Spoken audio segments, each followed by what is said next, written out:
الحمد لله رب العالمين والصلاة والسلام على حبيبه سيد الأنبياء وأشرف المرسلين وعلى آله الطيبين الطاهرين وأصحابه الأكرمين الأفضلين وعلى من أحبهم وتبعهم بإحسان أجمعين، أما بعد. فقال الله سبحانه وتعالى في كلامه العظيم: أعوذ بالله من الشيطان الرجيم، بسم الله الرحمن الرحيم، إنما يريد الله ليذهب عنكم الرجس أهل البيت ويطهركم تطهيرا. وقال تعالى في مقام آخر: بسم الله الرحمن الرحيم، إنا أعطيناك الكوثر. وقال الله جل وعلا في شأن حبيبه الكريم: إن الله وملائكته يصلون على النبي يا أيها الذين آمنوا صلوا عليه وسلموا تسليما. اللهم صل على سيدنا محمد وعلى آله وصحبه أفضل صلواتك وعدد معلوماتك وبارك وسلم. بزرگان محترم، معزز علماء کرام و خطباء ذوی احترام، مکرم حاضرین و سامعین، اللہ سبحانہ و تعالیٰ کا ارشاد مبارک ہے: انما یرید اللہ لیذہب عنکم الرجس اہل البیت ویطہرکم تطہیرا۔ اس میں کوئی شک نہیں کہ اے نبی کریم صلی اللہ علیہ وآلہ وسلم کے گھرانے والو، اللہ تعالیٰ آپ حضرات کے ساتھ یہی چاہتا ہے کہ ہر قسم کی گندگی کو آپ سے دور رکھے اور آپ کو مکمل پاک و صاف بنائے رکھے۔ اس میں کوئی شک نہیں کہ یہ آیت مبارکہ اہل بیت اطہار کی غیر معمولی عظمت و رفعت کو ظاہر فرماتی ہے۔ نبی پاک علیہ الصلاۃ والسلام کی نسبت کے باعث خالق کائنات نے انہیں نہایت ہی ارفع و اعلیٰ مقام بخشا ہے، جس میں کسی کے کسب کا اور کسی کے عمل کا کوئی دخل نہیں ہے۔ یہ رب تبارک و تعالیٰ کی بارگاہ سے محض اس کا انعام ہے۔ بعض مرتبے اللہ کی بارگاہ سے بندوں کو محنت کرنے پر ملتے ہیں، کوشش کرنے پر ملتے ہیں، عمل سے اس کا تعلق ہے۔ نیک اعمال بندہ کرتا ہے تو اس کو اللہ ان اعمال صالحہ کی بدولت بڑے مرتبے عطا فرماتا ہے، اپنی رضا و خوشنودی کا انعام عطا فرماتا ہے، جنت میں اعلیٰ سے اعلیٰ درجے اللہ پاک اس کو نصیب فرماتا ہے۔ یہ حقیقت ہے، عمل کی اپنی اہمیت ہے، انسان کبھی بھی عمل سے غافل نہ رہے، لیکن اللہ تبارک و تعالیٰ بعض حضرات کو بعض مرتبے محض اپنے فضل و کرم سے عطا فرماتا ہے۔ میں ایک آسان مثال عرض کرتا ہوں کہ آپ کو ہم کو اللہ نے انسان بنایا، یہ بھی ایک مرتبہ ہے کہ عام مخلوقات میں انسان کیا ہے؟ اشرف المخلوقات کہلاتا ہے۔ تو یہ مرتبہ کس محنت کی وجہ سے ہم کو ملا؟ کیا ہم انسان بننے سے پہلے کوئی ایسی عبادت کیے تھے کہ جس کو اللہ پسند کر کے ہمیں انسان بنایا ہو؟ یہ تو نہیں کہہ سکتے۔ تو انسان کو جو انسان بنایا ہے یہ محض اللہ کا کرم ہے، اس میں انسان کی کوشش کا کوئی دخل نہیں ہے۔ یہ عام مثال ہے جو ہر کوئی سمجھ سکتا ہے کہ کوشش کے بغیر بھی انسان کو کوئی رتبہ ملتا بھی ہے کیا؟ ہاں دیکھو، خود انسان کو جو انسانیت کا رتبہ ملا اس میں اس کی کوشش شامل نہیں تھی، محض اللہ کا کرم ہے۔ تو بس ایک مثال کافی ہے سمجھنے والوں کے لیے۔ اللہ تبارک و تعالیٰ نبوت کا منصب عطا کیا، رسالت کا منصب عطا کیا، جنہیں نبی و رسول اللہ نے بنایا ہے۔ کیا ان حضرات نے اس مقام اور منصب کے لیے کچھ ریاضتیں کی تھی؟ کیا انہوں نے محنتیں کی تھی کہ یہ کہا جائے کہ نہیں اتنی عبادتیں انہوں نے کی اس لیے اللہ نے ان کو نبی بنایا؟ یہ انہوں نے ریاضتیں کی اس لیے اللہ نے انہیں رسول بنایا؟ نہیں، محض اللہ کی طرف سے اس کا انتخاب ہے، اپنے پاکیزہ پسندیدہ بندوں میں جن کو چاہا نبی و رسول کا اعزاز بخشا۔ تو نبوت محض اللہ کا انعام ہے، اس میں عمل کا دخل نہیں ہے۔ ایسا ہی نبی کے گھرانے میں پیدا ہونا یہ بھی محض اللہ کا لطف و انعام ہے، اس میں پیدا ہونے والے کے عمل کا کوئی تعلق نہیں ہے۔ تو جو رتبہ عمل سے ہی نہیں ملا ہے، محض اللہ کے کرم سے ملا ہے، اس کو آپ عام رتبوں کے لحاظ سے کیوں سوچ رہے ہو؟ اللہ پاک محض اپنے کرم سے عطا کیا ہے۔ دیگر مخلوقات میں سے انسان کو اشرف المخلوقات بنایا اللہ کا کرم ہے۔ لقد کرمنا بنی آدم کہہ کر اولاد آدم کو عزت کا تاج پہنایا، یہ اللہ کا کرم ہے۔ اب اس کے بعد ایمان لائے گا تو اللہ پاک اس کو اور درجہ عطا کرے گا، نیک عمل کرے گا تو اس کو اور درجہ عطا کرے گا، پھر جیسا جیسا عمل میں ترقی کرتا جائے گا ویسا ویسا اس کو اونچا درجہ دیتا جائے گا۔ یہ کسب سے تعلق رکھنے کی بات ہے، محنت سے تعلق رکھنے والی چیزوں کی بات ہے۔ لیکن پیدائش کا جہاں تک معاملہ ہے، تخلیق کا جہاں تک معاملہ ہے، اس میں پیدا ہونے والے کی خواہش نہیں ہے، یہ اللہ پاک کے لطف و کرم کا معاملہ ہے، اللہ کے اختیار و انتخاب کا معاملہ ہے۔ یہ میں عام مثال سے کیوں آپ کو سمجھایا؟ بس اوقات ہم سنتے ہیں لوگوں کو کہ نبی پاک علیہ السلام کے خاندادے سے تعلق رکھنے والوں کو جو مرتبے اللہ کی طرف سے ملے ہیں اس کو عام مرتبوں کے میزان پر پرکھتے ہیں، عام مرتبوں کے معیار پر اس کو کسنے کی کوشش کرتے ہیں، اور سمجھ میں نہیں آیا ہے تو اپنی عقل نارسا کو نابالغ سمجھ کر خاموش نہیں بیٹھتے، بلکہ اب اس پر تبصرے کرتے ہوئے خامخواہ کے غلط روش پر بھی چلتے ہیں، اوروں کو غلط روش پر بھی ڈالتے ہیں۔ اس وجہ سے یہ سمجھ لینا چاہیے کہ اللہ پاک نے اہل بیت نبوت کو جو مقام و مرتبہ بخشا ہے وہ نبی پاک علیہ السلام کی نسب گرامی کی وجہ سے۔ ایک عام بات اس کو بھی سمجھنے کے لیے ہر کوئی آدمی تیار رہ سکتا ہے کہ اللہ نے فرمایا یا نساء النبی لستن کاحد من النساء، اے نبی کریم علیہ السلام کی مقدس بیویوں، آپ عام خواتین جیسی نہیں ہو۔ تو کیا بات ہے بھئی؟ نبی کریم علیہ السلام کی زوجیت کا شرف ان کو مل گیا تو فرمایا بیویاں تو اور بھی ہیں، خواتین تو اور بھی ہیں، عابدات بھی ہیں، زاہدات بھی ہیں، صالحات بھی ہیں، قانتات بھی ہیں، لیکن آپ ایک شرف جو نبی پاک علیہ السلام کے کاشان اقدس کا رکھتی ہو، اس اعتبار سے آپ بالکل عام خواتین جیسی نہیں ہو، آپ کو نمایاں مقام حاصل ہے اس فضیلت کے باعث۔ تو یہ بات بھی ہر کوئی سمجھتا ہے کہ دیکھیے ازواج مطہرات ہیں، اور بھی صحابیات ہیں، مگر ازواج مطہرات بحیثیت ازواج مطہرات کے امتیازی شان رکھتی ہے۔ جب یہ بات بھی سمجھ میں آتی ہے تو یہ کیوں نہیں سمجھ میں آتی کہ مصطفیٰ کی شہزادیاں، مصطفیٰ کے شہزادہ گان، مصطفیٰ علیہ السلام کے نسب مبارک کا حصہ ہونے کے باعث اس کمال کے حامل ہیں کہ اس کمال میں ان کا کوئی شریک و حصہ دار نہیں ہے۔ یہ انفرادیت اللہ نے انہیں بخشی ہے، اور اس پر ان کے اعمال کو نہیں دیکھا جائے گا، یہ ان پر رب کا کرم ہے۔ اب رہا ان کے بھی اعمال، یقیناً جب وہ مقدس گھرانے سے تعلق رکھتے ہیں تو ان کے اعمال بھی پاکیزہ ہی ہوتے ہیں۔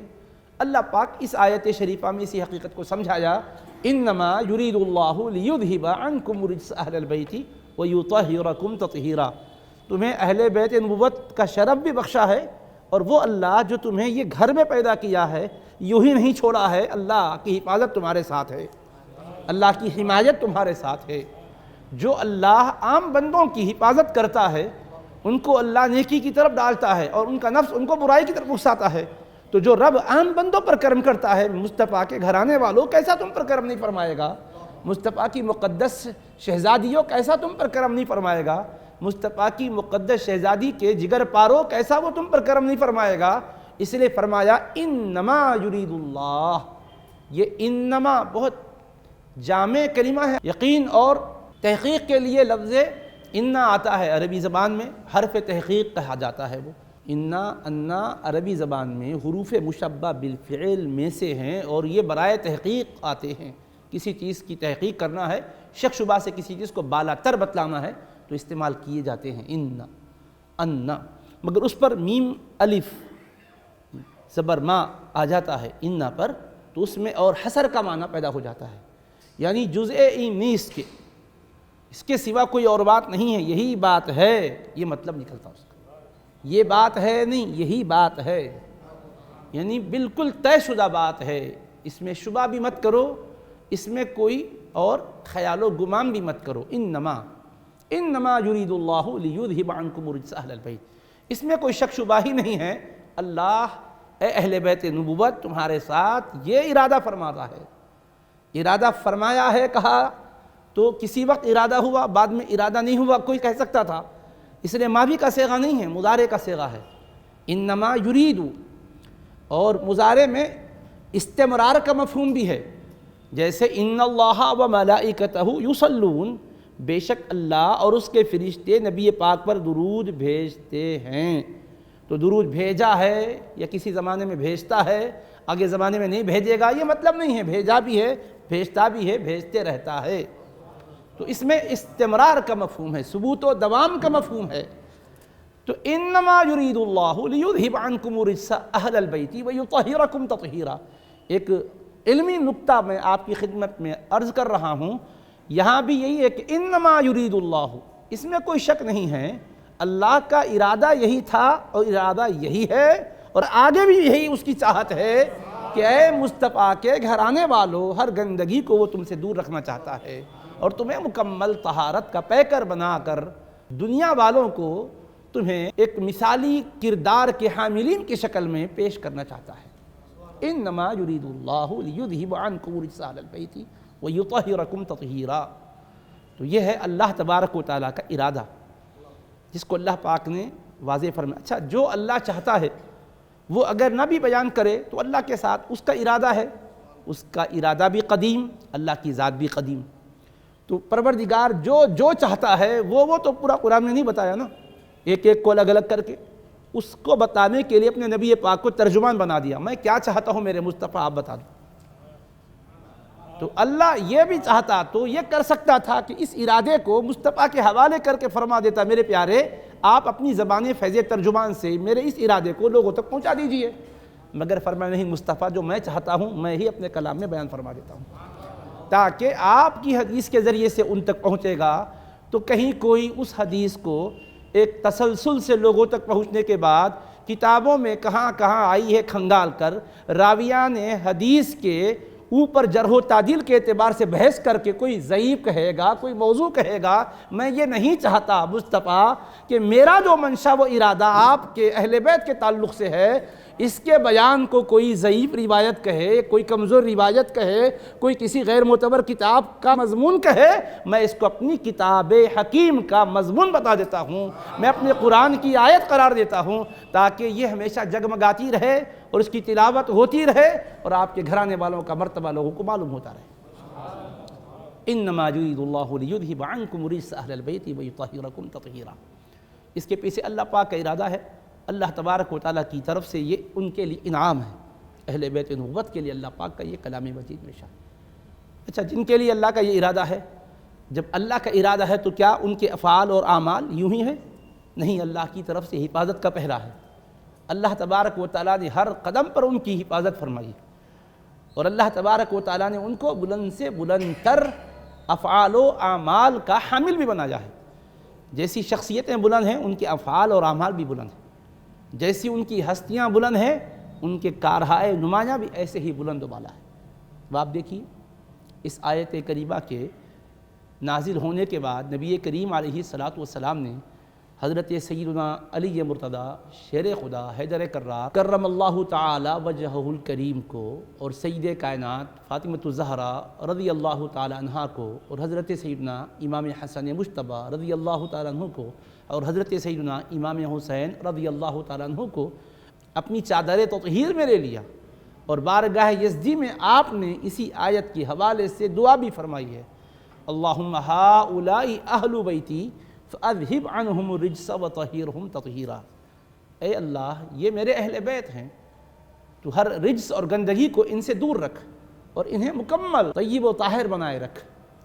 اللہ کے حبیب علیہ السلام نے دعا بھی فرمائی ہے اور دعائے مصطفیٰ بلا شک و شبہ مقبول و مستجاب، اور اللہ کا اعلان بلا شک و شبہ اس کے خلاف ہو ہی نہیں سکتا۔ تو حبیب پاک کی دعا بھی ہے، اللہ کا وعدہ بھی ہے۔ اب بولی اللہ کا وعدہ بھی ٹوٹنے والا نہیں، مصطفیٰ کی دعا بھی رد ہونے والی نہیں۔ اللہ تبارک و تعالیٰ کے کلام سے بھی، مصطفیٰ کی دعا سے بھی، یعنی خدا کے قرآن سے بھی، مصطفیٰ کے فرمان سے بھی یہ حقیقت آشکارا ہو چکی ہے، اللہ پاک نے انہیں نہایت ہی عظمت و رفعت کا حامل بنایا ہے، صداقت کا پیکر بنایا ہے۔ اب ہم دیکھ رہے ہیں کہ یہ مقدس نفوس کو جب اللہ پاک نے یہ شرف بخشا ہے، حبیب پاک علیہ السلام نے انہیں اپنی چادر تطہیر میں لے کر امتیازی درجہ ان کا کیا ہے بتلایا ہے، تو انہوں نے بھی اپنے عمل کے ذریعے سے دنیا میں اپنے کردار کی بلندی ہی ظاہر فرمائیے، چاہے حیدر کرار کا عمل مبارک ہو، چاہے سید کائنات کا عمل مبارک ہو، چاہے حسنین کریمین کا عمل مبارک ہو، یا ان کی ذریت طیبہ طاہرہ کا، ائمہ اہل بیت کا عمل مبارک ہو، آپ دیکھیے تاریخ کی حقیقت ہے جس کو چھپایا نہیں جا سکتا۔ دنیا میں اللہ تبارک و تعالیٰ نے جہاں جہاں کوئی مشکلات آئی تھی، دین کے لیے خطرات آئے تھے، تصادم اور ٹکراؤ کی کیفیت پیدا ہوئی تھی، تو اپنے نیک بندوں کو اٹھایا جنہوں نے دین کو بچایا، جنہوں نے دین کی حفاظت کے لیے تن من دھن سے قربانیاں دی۔ مگر وہ پورے کارہائے نمایاں تاریخ کی اگر آپ پڑھیں، جن جن باعظمت ہستیوں نے، جن جن اصحاب عظیمت ہستیوں نے بڑے بڑے انقلابات برپا کیے ہیں، اگر ان کی بابرکت زندگیوں کا مطالعہ کریں تو اس میں حضرت سیدہ کائنات خاتون جنت کے شہزادگان کا کردار بالکل نمایاں نظر آئے گا۔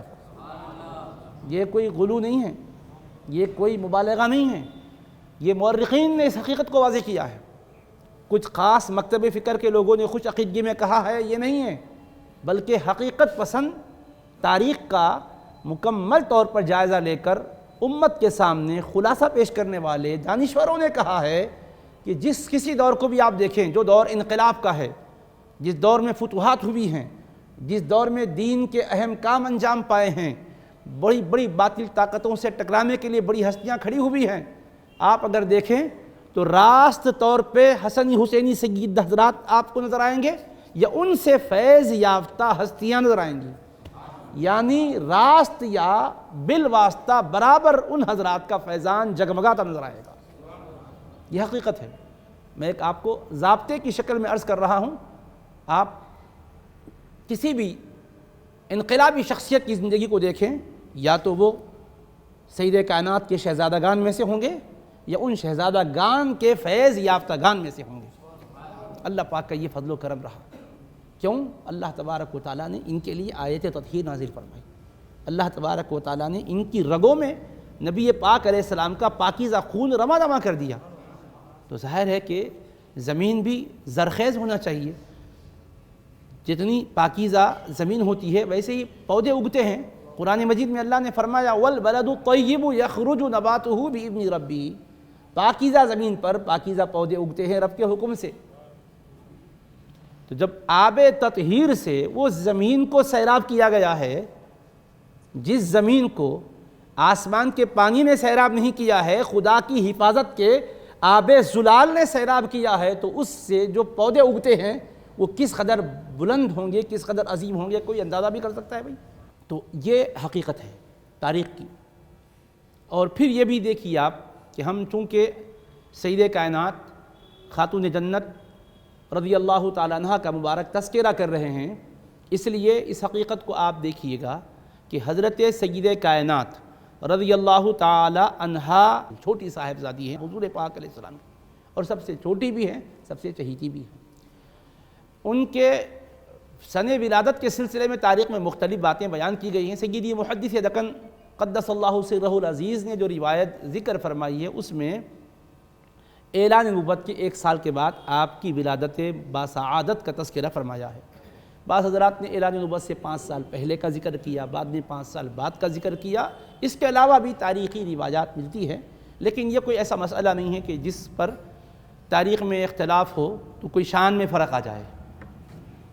لیکن یہ ہے کہ حضرت فاطمۃ الزہرا رضی اللہ تعالی عنہا کی ولادت باسعادت کے بعد وہ جب رسول کریم علیہ السلام کو دیکھ رہی ہے تو کارہائے نبوت کو سر انجام دیتے ہوئے خدا کے دین کے لیے مشکلات سے اور مشقتوں سے گزرتے ہوئے دیکھ رہی ہے۔ تو پرورش پائی تو ایسے ماحول میں کہ جہاں سختیاں نظر آئیں، جہاں صعوبتیں نظر آئیں، اور ان سختیوں اور صعوبتوں میں رسول پاک علیہ السلام کے صبر و استقامت کے منظر ان کو نظر آئے۔ اللہ کے حبیب علیہ السلام کو، اپنے والد بزرگوار کو دیکھا، دین کی دعوت کا کام لے کر کھڑے ہوئے، خاندان والے مخالفت کر رہے ہیں، وطن والے مخالفت کر رہے ہیں، ملک عرب والے مخالفت کر رہے ہیں۔ مخالفت بھی کیسی؟ ستایا جا رہا ہے، حبیب پاک علیہ السلام کی راہوں میں کانٹوں کو بچھایا جا رہا ہے۔ حبیب کریم علیہ السلام جب خدا کی بارگاہ میں سجدہ ریز ہوتے ہیں تو پشت اطہر پر اونٹ کی اوز لا کر رکھی جاتی ہے، یہ چیزیں دیکھ رہی ہے۔ طائف میں حضور پاک علیہ السلام کے تشریف لے جانے کے بعد لہو لہان قدمین سے دولت کدے کو واپس آنے کو دیکھ رہی ہے، اور پھر شعب ابی طالب میں 3 سال سوشل بائیکاٹ قوم نے کیا تھا، تو حبیب پاک علیہ السلام کے اس محصور ہونے کے زمانے کو دیکھ رہی ہے۔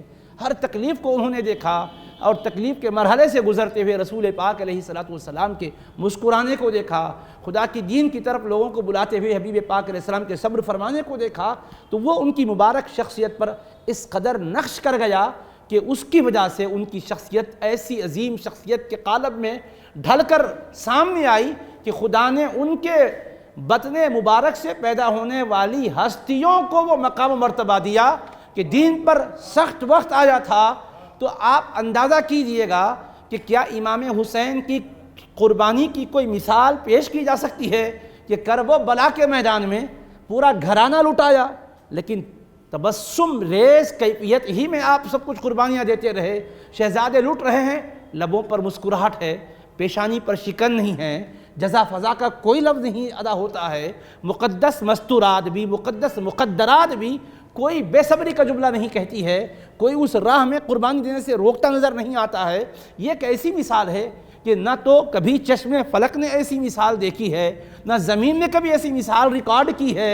تو یہ سید کائنات کے آغوش لطف و کرم کا فیضان ہے کہ انہوں نے امام الانبیاء علیہ السلام کو جب دیکھا کہ راحت کے ماحول میں نہیں دیکھا، تکلیفوں کے ماحول میں دیکھا، تو پرورش پانے والوں کے اندر بھی وہ قوت و طاقت آ جاتی ہے کہ دنیا کے کسی بھی مصیبت کے میدان میں کبھی وہ شکست کا تصور نہیں کرتے، کبھی وہ گھبرانے کی بات نہیں کرتے۔ چنانچہ سید کائنات کی پوری صبر والی زندگی، استقامت والی زندگی نبی پاک علیہ السلام کی سیرت کی مکمل آئینہ دار ہے۔ اب آپ کہیں گے یہ خطیبانہ انداز میں شاید میں کہا ہوں، تو سنیے میں حدیث پاک سناتا ہوں۔ جو بات عرض کیا ہوں اس تمہید پر میں دلیل دیتا ہوں۔ جامع ترمذی میں بھی حدیث پاک ہے، دیگر کتب احادیث میں بھی حدیث پاک ہے۔ حضرت بی بی عائشہ صدیقہ رضی اللہ عنہ بیان فرماتی ہیں۔ کیا بیان فرماتی ہے؟ کہ حضرت فرماتی ہیں کہ میں نے رسول کریم علیہ السلام کی سیرت و صورت میں، طور طریق میں، انداز و اطوار میں، گفتار و کردار میں مشابہت رکھنے والی سید کائنات بی بی فاطمۃ الزہرا سے بڑھ کر کسی کو نہیں دیکھا۔ بیان کس کا ہے؟ ام المومنین کا، بنت صدیق اکبر کا بیان ہے، جن کی پاکیزگی کا بیان قرآن میں آیا ہے، اور جن کے اوپر تہمت لگائی گئی تو ان کی برات کا بیان بھی قرآن میں آیا ہے، وہ بیان فرما رہی ہے۔ ایک وہ مقدس ہستی کا بیان ہے کہ جن پر تہمت لگائی گئی تو عرش کے مالک نے قرآن کی آیتیں نازل کر کے ان کی پاکیزگی کا اعلان فرمایا۔ کون؟ حضرت عائشہ صدیقہ رضی اللہ عنہ۔ سورہ نور جن کی عظمت اور شان پر گواہی دے رہا ہے، تو وہ بیان کر رہی ہے آیت تطہیر کا مصداق جو سید کائنات ہے ان کے مقام کو۔ فرماتی کیا ہے کہ میں نے حضور نبی کریم علیہ السلام کی گفتار و کردار میں، عادات و اطوار میں، جملہ طریقہ کار میں، سیرت و صورت میں مشابہت رکھنے والی سید کائنات سے بڑھ کر کسی کو نہیں دیکھا۔ اور ان کے سوا یہ بات بول بھی کون سکتے تھے؟ فرمائیے، کیونکہ سیدہ کا مقام اور سیدہ کو اس اینگل سے دیکھنا کس سے ہو سکتا تھا بھائی؟ حضرت صدیقہ ہی کا حق تھا، وہ صدیقہ ہی وہ بتا سکتی تھی، انہوں نے بتانے میں کوئی بخالت نہیں کی، کہا میں نے ایسی مشابہت رکھنے والی نہیں دیکھا۔ تو حضور پاک علیہ السلام کی صورت میں مشابہت سمجھ میں آتا ہے کہ شہزادی والد کے شکل و صورت میں شباہت رکھتی ہے، لیکن کردار کا پورا آئینہ۔ اب اس کے بعد یہ بھی کہتی ہے کہ قعود میں بھی، قیام میں بھی، یعنی حضور کے اٹھنے کا انداز بھی حضرت سیدہ میں تھا، حضور کے بیٹھنے کا انداز بھی سیدہ میں تھا۔ ایسا نہیں کہ کبھی تیز اٹھ رہے ہوں، ایسا نہیں کہ کبھی تیزی سے بیٹھ رہے ہوں، کہا کہ بالکل۔ تو اس سے یہ بھی معلوم ہوتا ہے کتنی محبت ہے صدیقہ کو سیدہ سے۔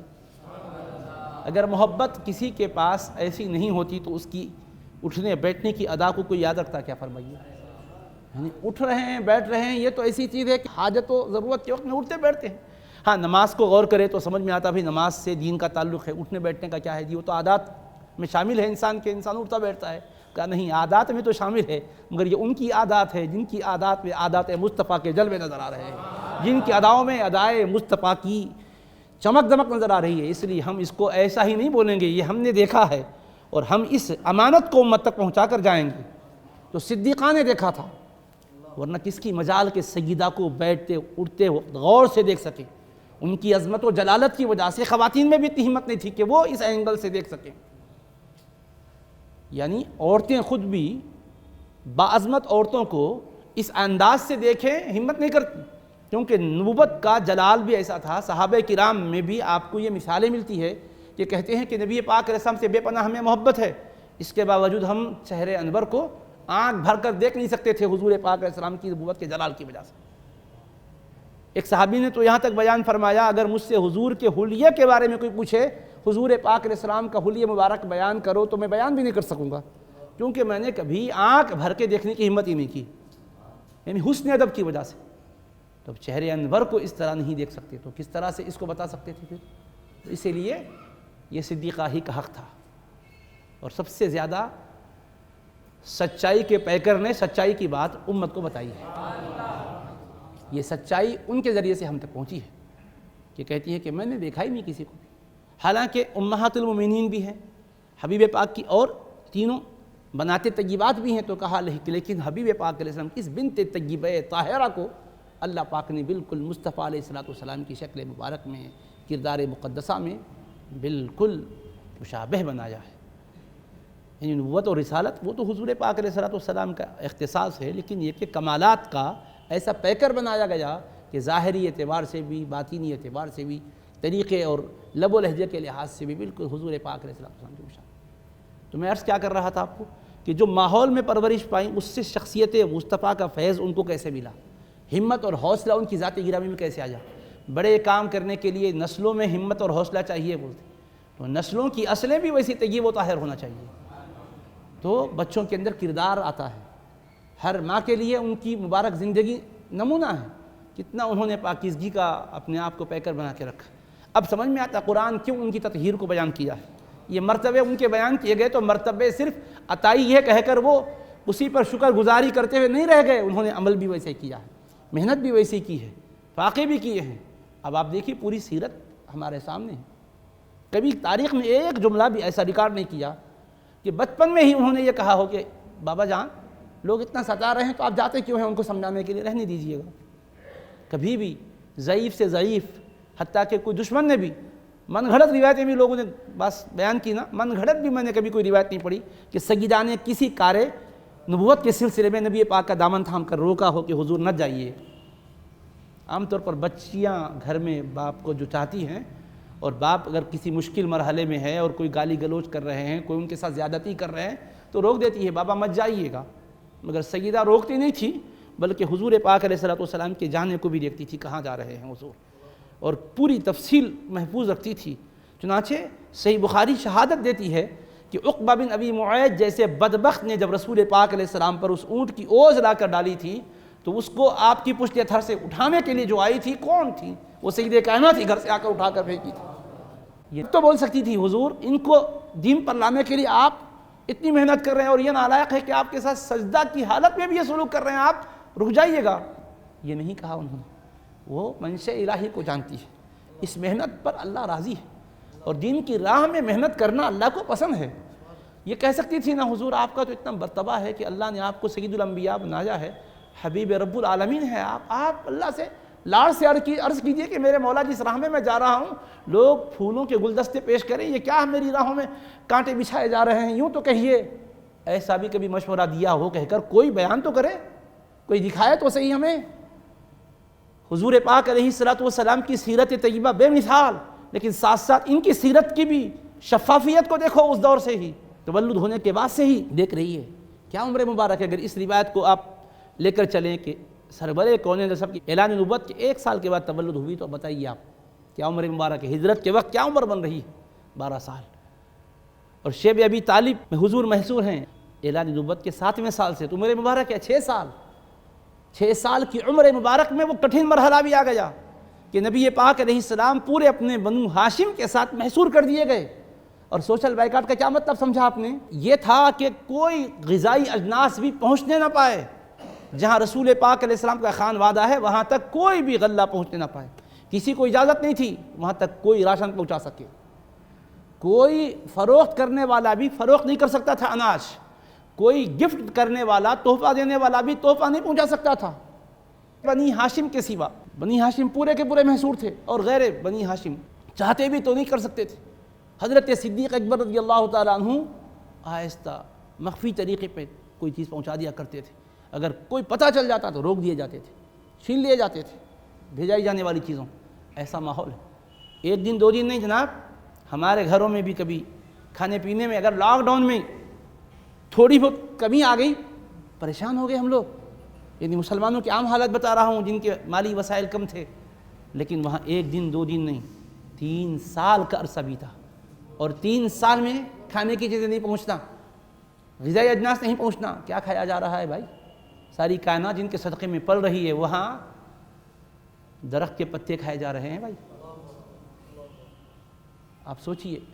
اب عمر مبارک دیکھیے 6 سال کی، 6 سالہ حضور کی سب سے چھوٹی اور چہیتی شہزادی کی خاطر تو رسول پاک اللہ سے عرض کرتے تھے کہ میرے مولا، ارے میں تیرا نبی ہوں، صبر کر رہا ہوں، 6 سال کی میری شہزادی کے لیے میرے مولا اس ابتلا کی گھڑیوں کو ٹال دے۔ کبھی مصطفیٰ نے یوں دعا کی ہو؟ مجھے بتائیے گا۔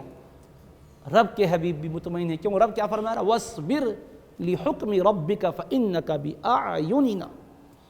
اے میرے حبیب، آپ اپنے رب کے حکم پر صبر کیجئے، اس میں کوئی شک نہیں کہ آپ ہماری نگاہوں میں رہتے ہو۔ تو نگاہ قدرت مصطفیٰ کو دیکھ رہی ہے، کہہ کر تسلی دی، مصطفیٰ ہم دیکھ رہے ہیں۔ بس حبیب پاک مطمئن ہیں اس حال میں۔ اور جب حج کا زمانہ آتا تھا تو رسول پاک علیہ السلام باوجود یہ کہ شیب ابی طالب میں محصور کر دیے گئے تھے، لیکن رسول پاک علیہ السلام پھر تشریف لاتے، اور جو قبائل آتے تھے ان کو دین پہنچاتے تھے، اللہ کی طرف بلاتے تھے۔ اور خاندان کے لوگ پریشان کرتے تھے، ستاتے تھے، نہیں یہ مجنون ہے، یہ شاعر ہے، ساحر، ان کی باتیں نہ سنو، نعوذ باللہ۔ لیکن نبی رحمت علیہ السلام نے کوئی پرواہ نہیں کی، آپ نے محنت کی۔ اچھا، یہ 3 سال کا عرصہ بیتا، تو اب دیکھو اعلان نبوت کے 10 سال ہونے کے بعد ادھر حضرت ابو طالب، جن کی حضور پاک علیہ السلام کے لیے بے انتہا محبت رہی، اور دین کے فروغ کے لیے جن کی خدمات کو فراموش کیا ہی نہیں جا سکتا، سوائے ناانصافی کے اور کیا ہوگا، ان کی حکمت و بصیرت سے نبی پاک علیہ السلام کو راحت ملی، آرام ملا۔ اور ادھر حضرت نبی پاک علیہ السلام کو ہر لمحہ تسلی دینے والی ام المؤمنین حضرت سیدہ خدیجہ الکبریٰ رضی اللہ تعالی عنہا، جو حضرت بی فاطمۃ الزہرا کی والد ماجدہ ہیں، ان کے ساتھ ہیں۔ اعلان نبوت کے بعد 10 سال مکمل ہوئے، وصال فرما گئی۔ حضرت ابو طالب کا بھی وصال ہو گیا۔ حضور کو بڑا غم بھی ہوا، طبعی طور پر اس کو تاریخ نے عام الحزن کے نام سے یاد کیا، یعنی غم کا سال، اتنا صدمہ پہنچا تھا۔ تو اب آپ دیکھیے، ایک طرف سے والد ماجدہ کا سایہ بھی سر سے اڑ گیا۔ اب عمر مبارک کیا ہے؟ 9 سال کی عمر مبارک ہے، اور 9 سال کی عمر میں والد ماجدہ بھی چلی گئی اللہ کے پاس۔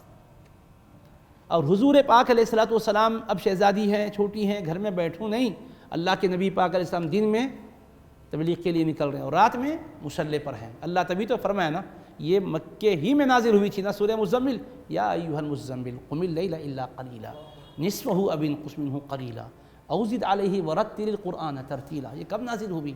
تو راتوں میں قیام پر مسلسل قیام ہے حضور پاک علیہ السلام کا، اور آپ رات میں ادھر قیام فرما رہے ہیں، وہ سجدہ دیکھ رہی ہے، دن میں تبلیغی محنتیں فرما رہے ہیں، یہ دیکھ رہی ہے۔ اور حضور علیہ السلام اس کے بعد طائف تشریف لے جاتے ہیں ان لوگوں کو دین کی طرف بلانے کے لیے۔ جب یہ محاصرے کا سلسلہ ختم ہوا، حضور نے طائف کا سفر فرمایا، اور طائف میں جا کے رسول پاک علیہ السلام تشریف لائے تو حال کیا ہے بولیے؟ دشمنوں نے، شریروں نے پتھراؤ کیا، جس کے نتیجے میں مصطفیٰ علیہ السلام کے قدمین کریمین لہو لہان ہو گئے۔ بھئی ایک معمولی زخم آتا ہے، ہم گھر آتے ہیں تو ہمارے بچے تڑپ جاتے ہیں، کیا ہوا کیا نہیں، چھوٹے بچوں میں اور زیادہ محبت اور اضطراب کی کیفیت ہوتی ہے، سیدہ کا دل کتنا دکھا ہوگا۔ اور پھر بچے تڑپ جاتے ہیں تو ہمارا دل بھی نرم پڑ جاتا ہے بچوں کی محبت کی وجہ سے۔ کیا یہ فطرت اور طبیعت میں نہیں ہے بولیے؟ جب رسول پاک علیہ السلام طائف جا کر زخمی حالت میں لوٹے تو سیدہ کے دل پر کیا گزرا ہوگا؟ شہزادیوں کے دلوں کے احوال کیا ہوئے ہوں گے؟ تو اب ان احوال میں کیا یہ کوئی تاریخ نے ریکارڈ کیا ہے کہ انہوں نے یہ مشورہ دیا ہو کہ رہنے دیجئے، چھوڑ دیجئے قوم کو، نالائق قوم جانے دیجئے گا، یہ اتنا ستانے والی قوم کی بربادی کے لیے ہاتھ اٹھا دیجئے، کتنا ستا رہے ہیں یہ لوگ؟ ہم یہ احوال کو دیکھنے کے بعد سمجھ میں ہمیں آتا ہے، وارے میرے مولا، جس کو تو نے گھرانے میں مصطفیٰ کے پیدا کیا تو ہی جانتا ہے، وہ پیدا ہونے کے لائق بھی تھے، ورنہ مالیہ جیسا حوصلہ بھی ہوتا ہے تو اس کا حوصلہ پست ہو جاتا ہے ان حالات میں، لیکن کہیں حوصلہ پست ہوتا نظر نہیں آ رہا۔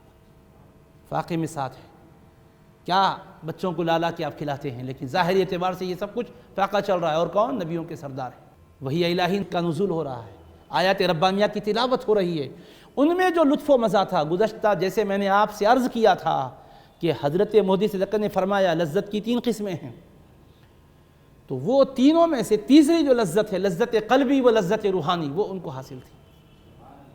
ہم لوگوں کو لذت حسی معلوم اور لذت خیالی معلوم، وہ نہیں ہے تو ہم بے چین ہو جاتے، ان کو وہ لذت روحانی کا پتہ تھا، خدا کی عبادت کا کیا سرور ہے ان کو معلوم تھا، سجدہ ریزی میں جو لطف ہے وہ ان کو حاصل ہو چکا تھا، قرآن کے پڑھنے میں جو مزہ ہے وہ ان کو مل چکا تھا۔ اس وجہ سے ادھر مصلی پر مصطفیٰ علیہ السلام ہے تو مصلی پر شہزادی بھی ہے۔ اور پھر آپ اس پر بھی غور کیجئے گا، ان کے حوصلے کو میں آپ کے سامنے لا رہا ہوں، کن کٹھن حالات سے وہ گزری ہیں۔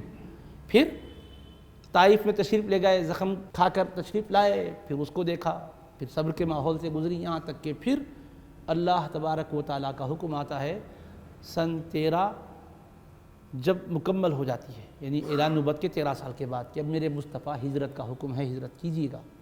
تو اللہ کے حبیب ہجرت کا حکم آنے کے بعد حکم الہی ہے کہ ایک صدیق کو ساتھ لے لیجئے گا اور اپنے داماد کو، سیدہ کے شوہر نامدار کو بستر نبوت پر آرام فرمانے کے لیے فرما دیجئے گا، اور وہ امانتیں ان کے حوالے کیجئے گا تاکہ متعلقہ لوگوں کو دیں، اور پھر وہ مدینہ منورہ آپ تک پہنچیں۔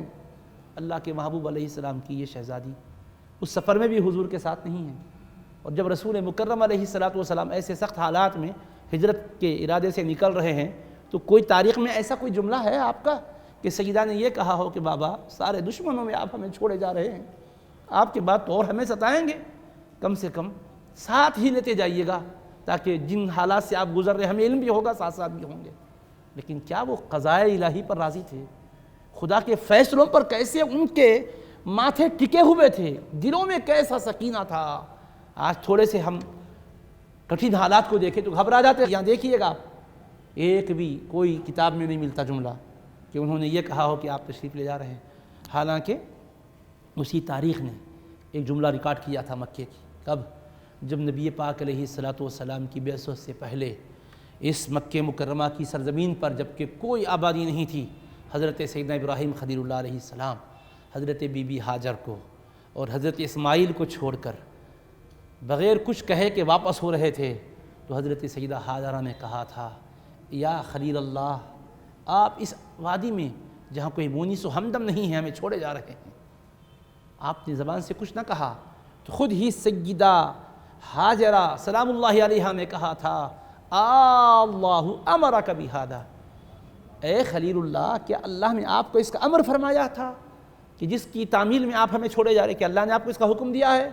تو آپ نے سر کے اشارے سے نعم کہا، تو انہوں نے جواب میں فرمایا تھا اذن لا یضیعنا، اے خلیل اللہ آپ اطمینان سے جائیے گا، تب تو وہ ہمیں ضائع نہیں ہونے دے گا۔ تو دل کہتا ہے کہ سیدہ فاطمۃ الزہراء رضی اللہ تعالی عنہا کے سامنے حضرت بی بی ہاجرہ کا وہ کردار تھا کہ اسی سرزمین پر بے آب و گیاہ مقام پر چھوڑے گئے، تو انہوں نے اتنا ہی پوچھا کہ اللہ کا حکم ہے، تو سر ہلا کر کہا ہاں، تو فرمایا تب تو فکر مت کیجیے گا۔ تو سیدہ نے پوچھا بھی نہیں، ان کے سامنے کردار تھا، یہ بھی نہیں کہ ہمیں کس کے حوالے کیے جا رہے ہیں، اور مصطفیٰ نے سر ہلا کر کہا ہاں اللہ کے حوالے کیے جا رہا ہوں۔ اس کا بھی میں نے تو نہیں پڑھا کہیں، اگر کوئی پڑھا ہو تو بتا دیجیے گا، میں دیکھنا چاہتا ہوں کہ ان کے حوصلے دیکھیے گا، کیا ان کے کلمات ہے، ایک ایک کلمہ بھی وہ نکالنے سے پہلے کتنا سوچتے تھے ہوں گے کہیں ایسا نہ ہو کہ ہمارا یہ کلمہ نکالنا مرضی الہی کے خلاف ہو جائے۔ کیوں نہ ہو، اللہ حفاظت کا پہرا بٹھایا ہے، تمہارے بول پر بھی میری حفاظت، تمہارے فعل پر بھی میری حفاظت، قول و فعل پر بھی حفاظت الہیہ ہے۔ تطہیر کی آیت نازل کر کے حفاظت اللہ نے ان کی فرمانا اپنے ذمہ لے لیا ہے۔ تو یہ ہے سیدہ کہ اس وقت پر آپ نے نہ روکا نہ یہ کہا کہ کس کے حوالے کر کے جا رہے ہیں آپ، یہ بھی نہیں۔ اچھا حضرت علی مرتضیٰ تو پوچھنا تھا نا، حضور آپ ایسے موقع پر مجھے بستر پر سونے کے لیے فرما رہے ہیں جبکہ ننگی تلواریں لیے دشمن گھر کا محاصرہ کیے ہوئے، ارے وہ بھی کبھی کہے ہوں، نہیں بتا سکتے آپ۔ ان کو بھی اللہ کے محبوب نے کتنا نکھارا، کتنا تیار کیا اپنے آغوش میں پرورش کر کے، کہ وہ بھی نہیں پوچھتے۔ اچھا صدیق نے یہ کہا ہو ابو بکر ساتھ چلیے، تو حضور میں اکیلا ساتھ چلوں گا تو کتنی کٹھن گھڑیاں آئیں گی، اس کا کوئی انتظام بھی ہونا چاہیے، نہیں یہ بھی کوئی تاریخ نہیں بتا سکتی کہ انہوں نے کہا۔ ایک ایسے مصطفیٰ کی تیار کردہ جماعت ہے، گھر والوں کا بھی کردار دیکھیے، مصطفیٰ کے صحابہ کا کردار بھی دیکھیے، پھر اپنے اعمال کا ذرا جائزہ بھی لیجئے۔ ہم لوگ کتنا پریشان ہو جاتے ہیں، کہاں ہے بھئی دین کی خدمت، کہاں بھئی اسلام کی خدمت، کہاں ہے بھئی شریعت اسلامیہ کا نفاذ، اپنی زندگیوں میں کیا ہم نافذ کر رہے ہیں؟ ہمارا اپنا منشا ایک ہوتا ہے، ہم اپنے منشے کی ترجمانی کرنا چاہتے ہیں، مشیت الہی کا، منشا مصطفی کا، ہمارے پاس کوئی پاس و لحاظ نہیں ہوتا، ہم ایک اپنا نشانہ مقرر کرتے ہیں، اس نشانے کے مطابق چلنا چاہتے ہیں، ایسا نہیں ہے۔ دیکھیے مشیت کے راز کو سمجھنے والوں کا انداز کیا ہوتا ہے، فیصلے الہی کے سامنے جبی نیاز خم کرنے والوں کا انداز کیا ہوتا ہے، بڑے گھرانے والوں کے بڑے پن کے انداز بھی ذرا دیکھیے گا۔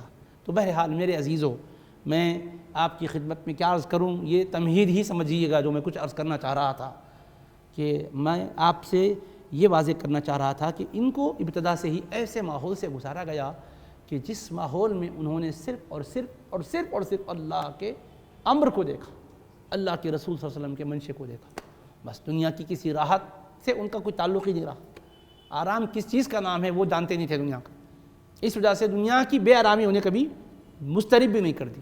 اب ذرا آئیے صاحب، ادھر نکاح ہوتا ہے سیدہ کا حضرت مولا کائنات سے، شیر خدا سے، نبی پاک علیہ السلام نکاح کرانے سے پہلے ایک واقعہ بھی سناتے ہیں کہ حضرت سلیمان علیہ السلام کی شہزادی کا نکاح ہوا تھا، انہوں نے جو جہیز میں جواہرات دیے تھے، اتنے ہیرے جواہرات تھے کہ اس کو اٹھانے کے لیے جہیز کا سامان قوی ہیکل جنات پورے کے پورے کام میں آئے، سروں پہ اٹھائے ہوئے جا رہے تھے، یوں بارات گئی، اور اپنے داماد کے سر پر جو ٹوپی سجائی تھی 70 لال ٹکے ہوئے تھے، ایک لال کی قیمت 7 دینار تھی۔ مصطفیٰ نے یہ فرمایا تو بظاہر حضور نے یہ ارشاد فرما کر یہ بتایا کہ یہ حضرت سلیمان علیہ السلام کی شہزادی کا نکاح ہوا تھا، جہیز کا یہ سامان تھا اور داماد کو یہ تحفہ دیا گیا۔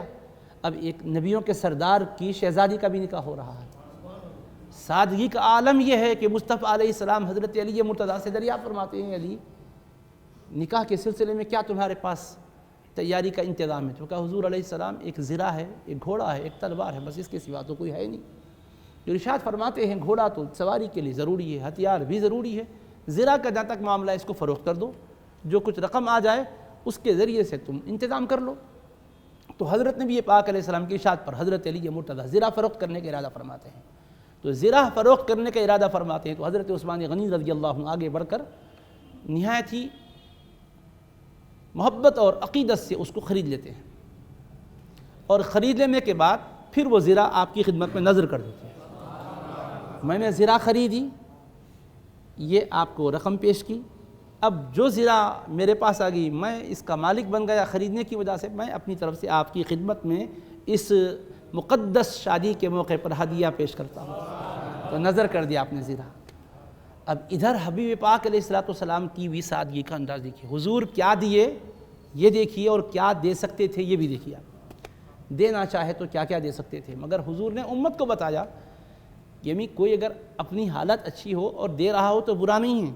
ہم وہ بھی بات نہیں بولتے کہ بھئی آپ اگر محبت میں دیے ہیں تو ہم حرام ہیں ناجائز ہے، نہیں بول رہے۔ جہیز کے نام پر جو کچھ ہو رہا ہے کہ یہ مطالبہ وہ مطالبہ جس کی وجہ سے غریب بچوں کی شادیاں مشکل ہو گئی ہے، ہم اس کے مخالف شرعاً یہ درست نہیں ہے، لیکن کوئی اگر اپنی اچھی حالت ہونے کی وجہ سے دیا تو تحفے کو کوئی روکنے والا نہیں ہے، شریعت منع نہیں کرتی، لیکن یہ کہ یہ جو اسٹائل اختیار کیے ہیں، یہ دیجئے وہ دیجئے، ایک لسٹ بھیجنا فلاں کرنا، تو اس پر کسی شاعر کا شعر مجھے کبھی کبھی یاد آتا، بس اوقات چینلوں پہ بھی بولا تھا میں، وہ دن نہیں ہے دور کے مانگیں فقیر بھی اللہ کے نام پر ہمیں ماروتی کار دو۔ وہ دن دور نہیں ہے، کسی نے کہا شعر میں اچھا دکھتا وہ، یہ جو انٹرنیشنل فقیروں کا جو مانگنے کا انداز ہے جس میں مانگ بھی رہے ہیں، بھکاری بھی ہے اور غرور کے ساتھ مانگ رہے ہیں، فقیر بھی شکر گزار ہو کے مانگتا، یہ تو جزاک اللہ خیرہ بولتا، لیکن یہ ایسا فقیر ہے کہ اس کی جھولی بھرنے کے بعد پھر طلاق اور خلا تک آتی بات۔ دارالفتہ میں تو کوئی دن ایسا نہیں گزرتا طلاق اور خلا کا جس میں واقعہ نہیں آتا۔ دن تو خیر رہنے دیجیے گا، صبح کا ٹائم بھی نہیں گزرتا، شام کا بھی، صبح میں بھی واقعہ سوالات آتے، شام میں بھی آتے، یعنی ظہر سے پہلے بھی آتے، ظہر کے بعد بھی آتے۔ یاد بھی نہیں ہے کوئی ایسا دن آیا ہوگا کہ جس میں کوئی طلاق یا خلا کے سلسلے میں رجوع نہ ہوا. یہ صورت یعنی کوئی تحریری طور پر تو کوئی زبانی طور پر، مگر برابر اس سلسلے میں مسئلہ لا کر پیش کرتے ایسا ہو گیا ایسا ہو. تو خیر یہ پسندیدہ نہیں ہے مانگنا کرنا، سمجھ گئے نا. البتہ یہ کہ کوئی تحفہ دے رہے ہیں تو یہ منع بھی نہیں. حضرت سلیمان علیہ السلام دیے نا، جائز ہے تبھی تو دیے نا، تو حضور بھی تو دے سکتے تھے نا. اور حضور علیہ السلام دینا چاہیں تو اللہ کے حبیب ہیں. اللہ تعالیٰ نے حبیب پاک کو جو شان عطا کی ہے خود فرماتے ہیں جب فاقے کی نوبت آئی تھی تو بی بی عائشہ نے عرض کیا تھا یا رسول اللہ اتنا آپ فاقہ کیوں کرتے ہیں، اتنا تو اللہ سے لیجئے گا کہ فاقوں کی نوبت نہ آئے. تو آپ نے فرمایا یا عائشہ لو شئت لصارت معی جبال الذھب، اے عائشہ اگر میں چاہوں تو سونے کے پہاڑ میرے ساتھ چلنے لگیں گے، مگر میں اپنی مرضی سے یہ حالت اختیار کر رہا ہوں. جامع ترمذی میں حدیث پاک ہے، نبی کریم علیہ السلام نے فرمایا عرض علی ربی ان یجعل لی بطحاء مکہ ذھبا، میرے پروردگار نے مجھ سے فرمایا حبیب آپ چاہو تو مکے کے سنگریزوں کو سونے میں تبدیل فرما دیتا ہوں، بطحاء مکہ سونے میں تبدیل ہو جائیں گے. تو حضور نے کیا جواب میں کہا؟ میں نے کہا لا یا ربی، نہیں اے میرے پروردگار میں یہ نہیں چاہتا. پھر حبیب کیا چاہتے ہو؟ عرض کرتے ہیں لیکن اشبع یوما واجوع یوما، میں ایک دن کھانا چاہتا ہوں ایک دن بھوکا رہنا چاہتا ہوں. اپنی مرضی سے پسند فرما رہا. کیوں؟ فاذا جعت تضرعت الیک وذکرتک، جب بھوکا رہوں گا تو گریہ وزاری کروں گا اور تجھ کو یاد کرتا رہوں گا. واذا شبعت شکرتک وحمدتک، اور جب کھاؤں گا تو تیرا شکر بجا لاؤں گا، تیری حمد ثنا بیان کروں گا. تو اختیار سے حضور نے اس حالت کو اپنایا. اسی لیے نبی پاک علیہ السلام کی شان اور عظمت کے حوالے سے شیخ الاسلام بانی جامعہ نے مقاصد الاسلام میں لکھا ہے کہ اگر کوئی یہ کہے کہ حضور نے جو فاقہ کیا تھا وہ بالارادہ نہیں کیا تھا بلکہ مجبوراً کیا تھا تو وہ اسلام سے خارج ہو جاتا. ایسا گستاخ ہے کہ اسلام سے رشتہ ہی منقطع ہو جاتا. کیا کہنے پر؟ کہ حضور علیہ السلام نے فاقہ کشی مجبوری میں کی تھی، عمدہ چیزیں ملتی تو کھاتے تھے، نہیں ملنے پر ایسا آپ نے کیا ہے، ایسا کوئی کہتا ہے تو کہتے ہیں کہ وہ مسلمان ہی نہیں. اور حوالہ بھی کس کا دیے؟ علامہ ابن تیمیہ کا، کہ انہوں نے الصارم المسلول میں اس بات کو نقل کیا ہے. تو اب آپ اندازہ کیجئے کہ نبی کریم علیہ السلام کا فاقہ یہ اختیار کی حالت میں تھا. تو میں یہ آپ کے سامنے اس لیے رکھ رہا ہوں کہ حضرت سید کائنات کی شادی کے مرحلے کی بات آتی ہے تو حضور کے پاس تھا نہیں، نے مت بولیا. حضور علیہ السلام نے دیا ایسا. کیا؟ ایک چکی حضور علیہ السلام نے دی، چمڑے کے تکیے اور جس کے اندر کھجور کی چھال بھری ہوئی تھی. نبی کریم علیہ السلام نے ایک حسیر عنایت فرمائی، بوریا جس کو کہتے ہیں. نبی پاک علیہ السلام نے کٹورا عنایت فرمایا. اور اب یہ بارات جا رہی ہے تو حال یہ ہے کہ ان کے درمیان میں محبتوں کو دیکھو صاحب. صدیق اکبر رضی اللہ عنہ چکی سر پر اٹھائے ہوئے ہیں، حضرت فاروق اعظم بوریا ہاتھ میں لیے ہوئے ہیں، مسواک ہاتھ میں لیے ہوئے چل رہے ہیں، حضرت عثمان غنی کٹورا ہاتھ میں لیے چل رہے ہیں. سید کائنات مبارک پیروں میں کھڑاون ہیں. حضور پاک علیہ السلام نے جو چادر عنایت فرمائی ہے اس شان کے ساتھ حضرت علی مرتضیٰ کے گھر پہنچتے ہیں. نبی پاک علیہ السلام ان کو دعاؤں سے نوازتے ہیں. تو حضور علیہ السلام نے اس موقع پر یہ فرمایا حضرت سلیمان علیہ السلام کی شادی کا ذکر کرتے. تو حضرت علی مرتضیٰ کہتے ہیں کہ ایک لمحے کے لیے خیال میرے دل میں آیا اور خیال چلا گیا. ان کی شادی کا جو حضور نے واقعہ بیان فرمایا اس کے بارے میں خیال آیا. ایک تو سلیمان علیہ السلام کی شہزادی کی شادی ہے، ایک سید الانبیاء امام المرسلین کی شہزادی کی شادی ہے. ان کے جہیز کا عالم کیا ہے کہ جنات جہیز کا سامان اٹھا کے چل رہے ہیں، جواہرات کو. داماد کے سر پر ایسی ٹوپی لال ٹکے ہوئے، ایک ایک لال 7 دینار کا، اور یہاں بالکل سادگی کا عالم ہے. اب حضرت سیدنا علی مرتضیٰ کہتے ہیں خیال آیا، گزر گیا. اس کے بعد کیا ہوتا ہے؟ آپ ایک خواب دیکھتے ہیں. ایک طویل واقعہ ہے کہ آپ ایک مرتبہ حج کے لیے جا رہے تھے جبکہ حضرت امام حسن امام حسین رضی اللہ عنہما اس دنیا میں آ چکے تھے، تولد ہو چکے. ایک فقیر راستے میں ملتا ہے اور وہ ہٹ دھرمی کے ساتھ سوال کرتا ہے کہ اے علی 4000 دینار دیجیے ورنہ میں آپ کا راز فاش کر دوں گا. ایک عجیب انداز کا سوال. آپ کہتے ہیں پھر حالت کو دیکھ حج کے لیے جا رہا ہوں، یہ نہیں مدینہ شریف میں آ جا کسی موقع پر دے دوں گا، کوئی معمولی رقم بھی نہیں. 4000 دینار 4000 دینار بولتے 20 دینار اگر کسی کے پاس ہے، 20 دینار کتنے؟ 20 دینار تو اس پر نصاب کا اطلاق ہوتا ہے اور وہ سال گزر گیا تو زکوٰۃ واجب ہوتی ہے سونا. تو 4000 مانگ رہا ہوں، 20 دینار والا صاحب نصاب، اور جنہوں نے کبھی اتنا رکھا ہی نہیں کہ ان پر زکوٰۃ واجب ہو. اب ان سے پوچھ رہا 4000 دینار. تو عجیب ہے. لوگوں کی بھی مانگنے کی عجیب عجیب انداز ہے، کیسے کیسے لوگوں سے سابقہ پڑتا تھا. خیر حضرت نے فرمایا مدینہ شریف میں کبھی آ جاؤ. آ گیا، ایسے موقع پہ آیا جب کہ فاقے چل رہے ہیں. یہاں آ کر کہنے لگا کہ ہاں میں آ چکا ہوں، مجھے 4000 دینار دو. حضرت کے پاس ایک باغ تھا، وہ باغ آپ نے فروخت کر دیا، 12000 دینار میں بکا. آپ نے اس کو جو دینا تھا دے دیا، باقی پوری رقم خیرات کر دی.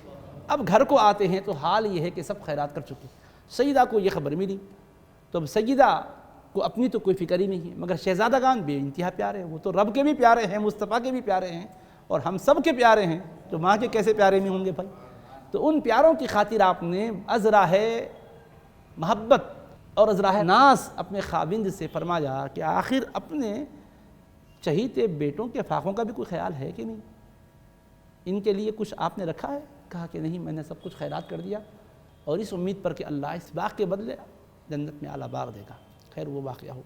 ایک محبت سے حضرت نے اس وقت جب پوچھا تھا تو حضرت علی کا دامن تھام کر پوچھا تھا. دامن تھام کر جو پوچھی تھی، اسی موقع پر اللہ نے وحی نازل کی مصطفیٰ پر. جبریل آئے اور عرض کے حضور آپ اپنی بیٹی کے قیدی کو چھڑائیے. تو حضور پاک علیہ السلام تشریف لاتے ہیں، سیدہ کو دیکھتے ہیں کہ حضرت علی کا دامن تھامی ہوئی. یہ گھریلو زندگی میں بھی کتنا لاڑ اور کتنا ناز اور کتنی محبتیں دیکھی. تو نبی پاک علیہ السلام جو ہی تشریف لائے، سیدہ اسی حالت میں کھڑی ہو گئی. حبیب پاک علیہ السلام نے ارشاد فرمایا کہ بیٹی، اللہ پاک نے یہ فرمایا ہے کہ مصطفیٰ تشریف لے جائیے اور اپنی شہزادی کے قیدی کو چھڑائیے. تو جیسا ہی حضور نے یہ ارشاد فرمایا تو آپ رونے لگی. حضرت علی مرتضیٰ سے معذرت کرنے لگی کہ آپ اللہ کے پاس میرے قیدی ٹھہرے، میں تو آپ کو بے پناہ چاہتی، میرے پاس تو آپ کا بڑا رتبہ اور درجہ ہے. انہوں نے وہ کیا. خیر اس کے بعد صاحب ہوتا کیا ہے، حضرت علی مرتضیٰ کرم اللہ تعالی وجہہ الکریم ایک منظر دیکھتے ہیں. کیا کہ انتہائی سرسبز و شاداب باغ ہے، اور اس میں ایک تخت عظیم یاقوت کا بچھا ہوا ہے. اس پر ایک خوبصورت ہستی تشریف فرما ہے، انتہائی پر نور ان کا چہرہ ہے، اور حوران بہشت ان کی خدمت کر رہی ہے. اور ان کے پیچھے چاند سی حسین ایک خاتون کو دیکھا جو مورچل لیے ہوئے خدمت کر رہی ہے. ان پر مورچل چھل رہی ہے، پنکھا ہلا رہی ہے. غور سے حضرت علی مرتضیٰ نے دیکھا تو معلوم ہوا کہ وہ جو تخت پر جلوہ افروز ہے وہ سیدہ کائنات فاطمہ الزہرا رضی اللہ عنہا. حضرت علی مرتضیٰ فرمائے کہ ہاں سیدہ، جو باغ میں نے خیرات کیا تھا، اللہ نے باغ آپ کو یہاں اس کے بدلے میں عطا کیا ہے، مبارک. تو آپ نے کہا اے علی مرتضیٰ، اے میرے شوہر نامدار، میرے پیچھے جو چاند سی حسین لڑکی جو خدمت کر رہی ہے وہ پہچانے کون ہے؟ کہا نہیں. کہا یہ حضرت سلیمان علیہ السلام کی وہ بیٹی ہے جن کی شادی پر آپ کو رشک آیا تھا. بڑی آرزوؤں کے بعد اللہ نے اس کو میری اس خدمت پر مامور کیا ہے. یہ منظر تھا جو اللہ آپ کو دکھانا چاہ رہا تھا. تو حبیب پاک نے پہلے سے فرمایا تھا ان کی شادی کا ذکر. تو دنیاوی اعتبار سے اللہ کوئی چیزوں کو چھینتا ہے کسی بندے سے تو اس کا عوض بھی بہت عظیم دیتا ہے اللہ. اس لیے کبھی مسلمان مایوسی کا شکار نہیں ہونا. مختلف ہم حالات میں پریشان ہو جا رہے ہیں. لوگوں کی پریشانیاں سنتا ہوں تو مجھے بھی حیرانی ہوتی ہے، اتنا کیا پریشان ہو رہے ہیں، سر پہ اٹھا لے کے چل رہے ہیں کسی معاملے کو کہ میری دکان چلے گی، میرے کاروبار چلے گئے، ملازمت نہیں. ارے بھائی ایک امتحان کی گھڑی ہے، محنت کرتے جاؤ.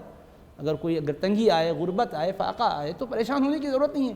سیدی مہدی سے لکن نے تو یہاں تک لکھا ہے بھائی دیکھو حضور پاک علیہ السلام کا گھرانہ ہے، فاقہ چل رہا تھا. ایک مرتبہ حضور علیہ السلام تشریف لاتے ہیں تو حضرت سیدہ کو پوچھتے ہیں کیا حال ہے؟ کہ 3 دن سے نہ ہم نے کچھ کھایا ہے، نہ شوہر نے کچھ کھایا ہے، نہ فرزندان نے کچھ کھایا ہے، فاقہ چل رہا ہے. نبی پاک علیہ السلام نے دعا مانگی، اللہم انزل علی محمد و اہل بیتہ کما انزلت علی عیسیٰ و امتہ. اے اللہ جیسے تو نے عیسیٰ علیہ السلام اور ان کی امت پر خوان اتارا تھا، مصطفیٰ کی آل پر بھی اپنی طرف سے خوان نعمت اتار دی. اس کے بعد فرمایا سیدہ جاؤ حجرے کے گوشے میں دیکھو کیا ہے. سیدہ اٹھیں تو حسین میں کریمن چھوٹے تھے وہ بھی ساتھ چلے. دیکھا تو ایک برتن رکھا ہوا ہے، اس میں سرید ہے، گوشت اور روٹی ہے گرم گرم، مشک کی خوشبو آ رہی ہے اس سے. اللہ نے وہ غیب سے بھیجا ہے، تناول فرمائے. 7 دن تک کھاتے رہے. امام حسن مجتبیٰ بچپنے کی وجہ سے کھاتے کھاتے باہر نکلے. ایک گوشت کی بوٹی ہاتھ میں تھی، کسی یہودن کی نظر پڑی. اس نے کہا شہزادے یہ خوشبودار گوشت مجھے دے دو. تو خاندانی سخاوت کے پیکر ہیں تو آپ نے دینے کا ارادہ کیا، وہ غائب ہو گیا. تو مصطفیٰ علیہ السلام نے فرمایا اگر یہ واقعہ پیش نہ آتا تو ہمیشہ ہمیشہ وہ آپ کے پاس رہتا، کھاتے رہتے تھے، لیکن اس میں بھی حکمت الہی ہے۔ نبی کریم علیہ السلام نے آل مصطفیٰ کے لیے دعا مانگی۔ سیدی محدث ذکر اس واقعے کے بعد لکھتے ہیں کہ اللہم اجعل رزق آل محمد قوتا، اے اللہ میری آل کا رزق بقدر گزر تو عطا فرما، جس سے گزر ہو سکے اتنا دے۔ اس کے بعد محدث ذکر فرماتے ہیں کہ اے سادات، اگر مالی حالات آپ کے کمزور ہیں، میں مفہوم عرض کر رہا ہوں حضرت کے جملوں کا، تو گھبرانے کی ضرورت نہیں ہے، یہ تو آپ کو میراث میں ملی ہے، آپ کے جلوے تو قیامت کے دن دیکھنے کے ہوں گے۔ سیدی محدث ذکر نے یہ بات لکھی ہے۔ اللہ والوں کے جملے بھی کتنے معنی خیز ہوتے ہیں کہ آپ کے جلوے تو قیامت میں دیکھنے کے ہوں گے۔ اس کی آل ہو آپ، کیسی ان پر نوازشات ہوں گی۔ چنانچہ حضرت سید کائنات کی جب جلوہ گری ہوگی تو عالم کیا ہوگا؟ تمام اہل محشر کو حکم دیا جائے گا نظریں جھکا لو۔ اولیاء بھی ہے، شہداء بھی ہے، اتقیاء بھی ہے، اغواس بھی ہے، اقطاب بھی ہے، ابدال بھی ہے، نجبا بھی ہے، نقبا بھی ہے، علماء ہے، فقہ ہے، شہداء ہے، ائمہ ہے، خطبہ ہے، تمام کے تمام کو حکم ہے سروں کو جھکا لو، آنکھیں بند کر لو۔ کیوں؟ کیا ہونے والا ہے؟ سید کائنات فاطمہ الزہرا محشر سے گزر رہی ہے۔ جب تک آپ گزر نہیں جائیں گی اجازت نہیں ہوں کہ آنکھیں کھولی جا سکیں، تو کیا منظر ہوگا؟ تمہاری تو دادی جان کا یہ مقام و مرتبہ ہے، ان کی تم اولاد ہو، تمہیں گھبرانے کی کیا ضرورت ہے؟ یہ فرماتے ہیں سیدی محدث رحمۃ اللہ علیہ۔ کیونکہ بعض سادات ہیں علماء میں، مشائخ میں جو سادات ہیں وہ تو خیر صبر و شکر کرتے ہیں، عوام میں بھی جو سادات ہیں معاشی کمزور ہیں، کوئی معیشت کے اندر استحکام نہیں ہے، پریشان ہونے کی ضرورت نہیں ہے۔ جس حال میں اللہ نے رکھا ہے رہو، اللہ تبارک و تعالیٰ کی نوازشات ہوں گی، اللہ کی کرم نوازیاں ہوں گی، اور الحمدللہ ایسے ہیں بھی، میں جانتا ہوں، رکشا بھی چلا رہے ہیں، لیکن الحمدللہ غیرت ان کے خاندان کی ان کے ساتھ ہے۔ حضرت نے فرمایا کہ جب حضور علیہ السلام نے دعا بھی مانگی ہے بقدر گزر عطا فرما، تو کہاں سے دولت کے انبار آئیں گے، کہاں سے خزانے آئیں گے؟ انہوں نے تو اس کو اپنے مرضی سے ہی اختیار نہیں فرمایا ہے۔ تو سید کائنات کی یہ عظمت، یہ رفعت ہے کہ جس عظمت و رفعت کو دیکھنے کے لیے ہماری نگاہیں بھی قابل نہیں ہیں، اور اس کے ادراک کے لیے ہمارے ذہن بھی اتنے بیدار نہیں ہیں۔ سوچئے گا آپ کیا معاملہ ہوگا، کس خاتون کے لیے یہ شرف ہے مجھے بتائیے آپ۔ اچھا اللہ کی بھی شان دیکھو، ساری شہزادیاں مصطفیٰ کی شان والی، مصطفیٰ کی شہزادی کو دیگر شہزادیوں میں بھی وہ مقام بخشا کہ ان کے لیے خصوصیت بتائی جا رہی ہے۔ ایک مقام ایسا ہے کہ تنہا ان کو اس میں رکھا گیا، کس درجے میں ہے، کس رتبے میں ہے، آپ غور فرمائیے گا۔ اللہ اکبر کبیرہ، اللہ اکبر۔ بڑے بڑے صالحین متقی، ارے جن کے تقوی طہارت کے بارے میں شک شبہ بھی کہا نہیں نظریں جھکاؤ۔ انبیاء بھی آ رہے ہیں، یہ حکم نہیں ہے کہ نظریں جھکائی جائے، یہ خصوصیت ان کو بخشی گئی ان کے کمال حیا کی وجہ سے۔ ان کی حیا، ان کا اللہ تبارک و تعالیٰ کے حبیب پاک علیہ الصلوۃ والسلام کی شہزادی کا مزاج اور ان کی طبیعت کا کتنا لحاظ رب کو ہے، ذرا غور کرو آپ۔ اللہ اکبر۔ پیدا کرنے والا مالک ہے جو آپ کے اندر عنصر پیدا کیا، اس کا دنیا میں تو رکھا ہی لحاظ، محشر میں بھی رکھے گا۔ نہیں سید آ رہی ہے، کیسا منظر ہوگا تھوڑی دیر کے لیے آپ بتائیے، جب یہ ندا عرش کے مالک کی طرف سے ہوگی، ایک بیک نظریں جھکا لو، پورے کے پورے بیٹھے رہیں گے اس وقت۔ نہیں یہ ندا کے آنے کے بعد مجھے بتائیے، ندا جب آئے گی تو حال کیا ہوگا اس وقت اہل محشر کا؟ کبھی چشم تصور میں لائیے آپ، بس اس ایک بات پر انسان کبھی زبان کھول ہی نہیں سکتا اس کے سوا۔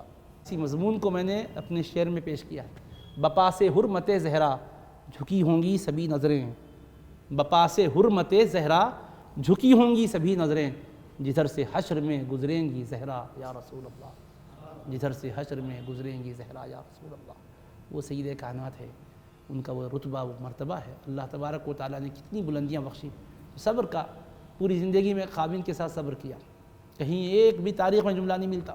ایک لاڑ کا انداز تھا، اس کے پیچھے بھی ایک راز ظاہر ہونا تھا۔ آپ کہیں گے یہ بھی کیوں دامن تھاما، یہ بھی کیوں کہا رہے، اس کے تحت تو یہ مقام بھی آیا نا کہ ان کے معاملات میں اللہ کی رحمت اتنی جلوگر ہے۔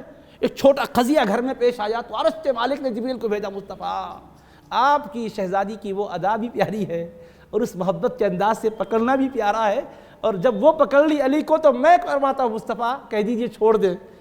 یعنی یہ بھی ایک انداز محبت ہے، اور اس میں انہوں نے معذرت خواہی کی تو حضرت علی مرتضیٰ کو بھی اس محبت پر کتنا رشک آیا ہوگا۔ واہ کیا تقدیر ہے، اللہ نے کیسی زوجہ مجھے بخشی ہے کہ جن کے اس پیار بھرے انداز پر بھی عرش کے مالک کی طرف سے وحی آئی، نبی پاک علیہ السلام جلوہ فروز ہوئے۔ تو کتنے شفاف معاملات، انسانی تقاضوں کے تحت کوئی معاملات بھی ہوتے ہیں تو کیا ہوتا ہے؟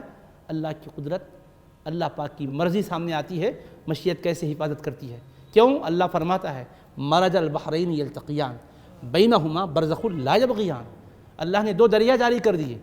اس کی تفسیریں مختلف بیان کی گئی، اس میں ایک ہے بحر سے مراد حضرت علی مرتضیٰ، دوسرے بحر سے مراد حضرت فاطمۃ الزہرا۔ مرج البحرین یلتقیان، یہ دونوں دریا کو اللہ نے جاری کر دیا، بینہما برزخ، ان میں اللہ نے ایک برزخ مصطفیٰ کی ذات کو رکھا ہے، لا یبغیان، کہ وہ ایک دوسرے پر تجاوز نہیں کرتے۔